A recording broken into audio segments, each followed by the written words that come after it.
Episode 18। बारिश की ताल और रेक्स का भारी कदम जो ताल सुन ले वही तूफान में भी टिकता है। आसमान देर से भारी हो रहा था, पर किसी ने सोचा नहीं था कि बारिश इतनी अचानक टूट पड़ेगी। एक तेज गरज ने जंगल की चुप्पी चीर दी और उसके तुरंत बाद मोटी ठंडी बूंदें पत्तों पर पड़ने लगीं। डालें झुक गईं, झाड़ी की पत्तियां कांपने लगीं, मिट्टी नरम होकर पंजों के नीचे धंसने लगी। हवा अब सिर्फ ठंडी नहीं थी, उसमें तेज धक्का था। रेक्स खुले हिस्से में खड़ा था। उसकी अयाल पूरी तरह भीग चुकी थी और पानी की धार उसकी ठोड़ी से टपक रही थी। उसके कान आधे पीछे थे, पूंछ सीधी और सख्त। ये बारिश थमती क्यों नहीं? पास में पिप्पा हर गरज पर कांप जाती। आवाज बहुत बड़ी है, जैसे आसमान गिर रहा हो। लुड़िका कीचड़ में उछलने की कोशिश करती, पर फिसल जाती। फोर्टिस ने जमीन पर पंजा पटका। मिट्टी साथ नहीं दे रही। तभी एक छोटा रंगीन पक्षी तेज हवा को चीरता हुआ नीचे उतरा और रेक्स के सामने गीली मिट्टी पर उतर गया। वह भीग रहा था, पर उसकी चाल हल्की थी। हर बूंद गिरती और वह उसी लय में अपना पंजा उठाता। रेक्स ने ध्यान से सुना। बारिश एक जैसी नहीं गिर रही थी। मोटी पत्तियों पर भारी आवाज, पतली डालों पर हल्की टप, जमीन पर अलग, पत्थर पर अलग। प्रूडेंस ने कान ऊपर किए। बारिश बेतरतीब नहीं है, उसकी चाल है। रेक्स ने पंजा उठाया और बूंद के साथ कदम मिलाने की कोशिश की, पर उसका भारी पंजा ताल बिगाड़ देता। पानी छपकता, कीचड़ उड़ता। पक्षी ने गोल घूमकर फिर वहीं लय पकड़ी। बारिश और तेज हो गई। कीचड़ बहकर एक छोटी धारा में बदलने लगा। पानी झाड़ी की जड़ों के पास इकट्ठा होने लगा। पिप्पा ने देखा कि उसका बिल पानी से भरने लगा है। मेरा घर। फोर्टिस ने मिट्टी हटाने की कोशिश की। उसने पंजे से एक खांचा बनाया, पर पानी उसी पल फिर भर गया। ये रुक नहीं रहा। रेक्स ने बहाव की दिशा देखी। पानी एक जगह जमा होकर घूम रहा था।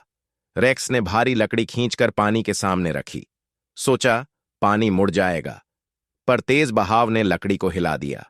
पानी फिर उसी जगह घूमने लगा। लुड़िका ने ऊपर से सूखी डाल गिराई, वह भी बह गई। प्रूडेंस ने मिट्टी को सूंघा। हम पानी से लड़ रहे हैं, वो अपनी राह चाहता है। गरज फिर हुई, इस बार पास। पिप्पा पीछे हट गई। पक्षी अब भी बारिश की बूंदों के साथ उछल रहा था, पर इस बार वह उसी दिशा में नाच रहा था जिधर पानी बहने की कोशिश कर रहा था। रेक्स ने देखा कि जब तेज बूंदें ढलान की तरफ गिरतीं, पानी उसी ओर मुड़ता। ये खुद रास्ता बना रहा है। रेक्स ने अपना पंजा धीरे से उसी दिशा में मिट्टी पर दबाया। एक छोटा सा चैनल बना, पानी उसमें घुसा। फोर्टिस ने साथ दिया। लुड़िका ने टहनियां हटाईं। पिप्पा ने पत्ते किनारे किए। धीरे धीरे पानी नए रास्ते में बहने लगा। जैसे ही सबने राहत की सांस ली, ऊपर से और तेज बारिश आई। नया रास्ता छोटा था। पानी फिर उफन कर बाहर आने लगा, फिर भर रहा है। रेक्स ने इस बार जल्दी नहीं की। उसने बूंदों की चाल सुनी। बारिश अब थोड़ी धीमी हो रही थी। रुको, जब बूंदें हल्की हों तब मिट्टी हटाओ। सबने ताल पकड़ी। हल्की बारिश के बीच मिट्टी हटाई गई। तेज बूंद पर रुके, फिर हल्की पर फिर काम किया। नया रास्ता गहरा हुआ। पानी पूरी तरह मुड़ गया। बारिश धीरे धीरे कम हुई। धारा बहती रही, पर अब शांत थी। झाड़ी सुरक्षित थी। पिप्पा का बिल सूखा था। रेक्स ने एक बार फिर बूंदों की आवाज सुनी। अब वहीं ढप और टप अलग नहीं लग रहे थे, वे एक लय में थे। उसने एक पंजा उठाया, बूंद गिरी। उसने कदम रखा, फिर दूसरा। इस बार भारी कदम नहीं, संतुलित। पक्षी ने उसके चारों ओर गोल घूमकर उड़ान भरी। पिप्पा ने भी छोटा कदम रखा। अब गरज इतनी डरावनी नहीं।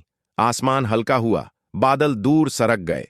पत्तों से आखिरी बूंदें टपकीं। मिट्टी से ताजा गंध उठी। हवा अब ठंडी और साफ थी। रेक्स स्थिर खड़ा था। उसने जानबूझकर एक बड़े पानी के गड्ढे में कदम रखा। पानी उछला, पर इस बार उसके कान पीछे नहीं थे। बारिश बदल नहीं गई, मैं बदल गया। पक्षी ऊंचाई में उड़ गया और पेड़ों के बीच खो गया।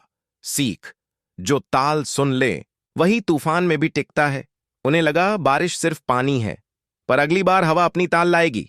Like the video, subscribe to the channel and hit the bell icon for more jungle stories.